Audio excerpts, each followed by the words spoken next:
Hello and Merry Christmas to you. Today I'm going to read a book called Three Trees, The Tale of Three Trees. As you can see, it's a rather old book and it's one of my favorites, like all the ones I read to you. And I seldom have been able to read it without tearing up, but we're going to give it a good shot. I'm going to show you the picture. Do you see those trees up there? Once upon a mountaintop, three little trees stood and dreamed of what they wanted to become when they grew up. Do you dream about what you want to become when you grow up? Do you think trees dream about what they want to be? Ooh, they're getting bigger, aren't they? Do you see that? The first little tree looked up at the stars twinkling like diamonds above him. I want to hold treasure, he said. I want to be covered with gold and filled with precious stones. I will be the most beautiful treasure chest in the whole world. That's a great dream, isn't it? The second little tree looked out at the small stream trickling by on its way to the ocean. I want to be a strong sailing ship, he said. I want to travel mighty waters and carry powerful kings. I will be the strongest ship in the world. The third little tree looked down into the valley below, where busy men and busy women worked in a busy town. I don't want to leave this mountain top at all, she said. I want to grow so tall that when people stop to look at me, they will raise their eyes to heaven and think of God. I will be the tallest tree in the world.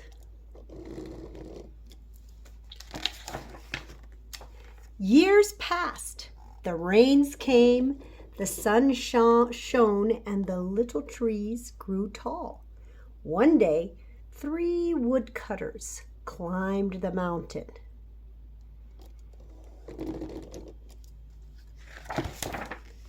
The first woodcutter looked at the first tree and said, "This tree is beautiful. It's perfect for me." With a swoop of his shiny axe, the first tree fell.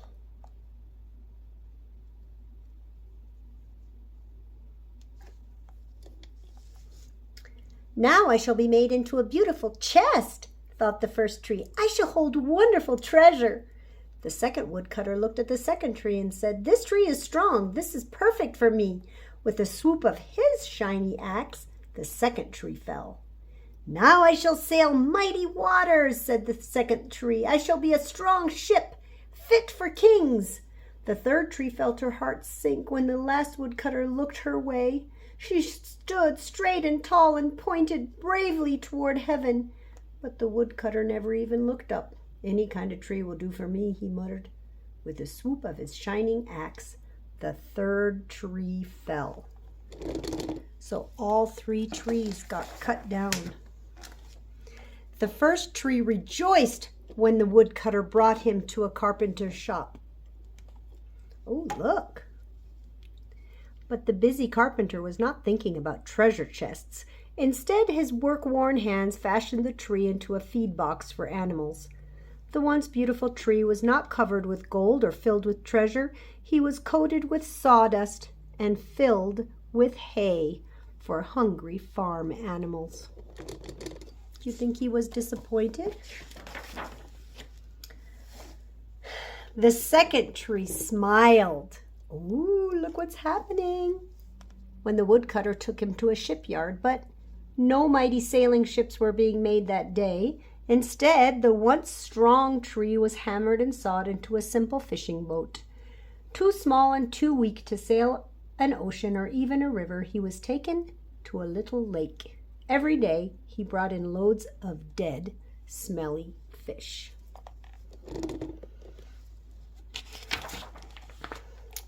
The third tree was confused because the woodcutter cut her into strong beams, and left her in the lumber yard. What happened? The once tall tree wondered. All I ever wanted was stay on the mountain top and point to God. Many, many days and nights passed. The three trees nearly forgot about their dreams. But one night, golden starlight poured over the first tree as a young woman placed her newborn baby into the feed box. I wish I could make a cradle for him, her husband whispered. The mother squeezed his hand and smiled as the starlight shone on the smooth and sturdy wood. This manger is beautiful, she said. And suddenly, the first tree knew he was holding the greatest treasure in the world. I told you I can't read this story without crying.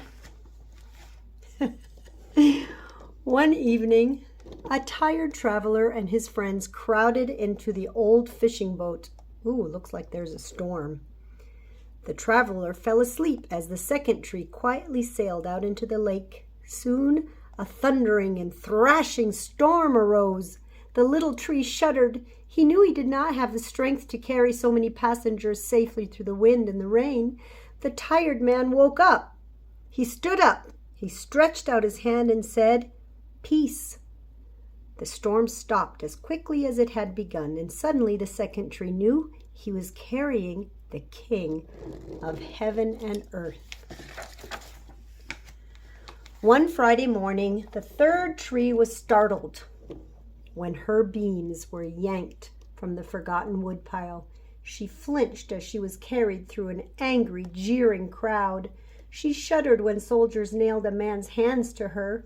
She felt ugly and harsh and cruel. But on Sunday morning, when the sun rose and the earth trembled with joy beneath her, the third tree knew that God's love had changed everything. It had made the first tree beautiful. It had made the second tree strong.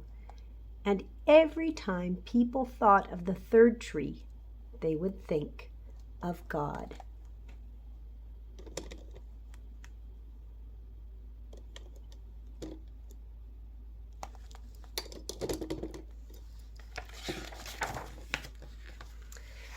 That was better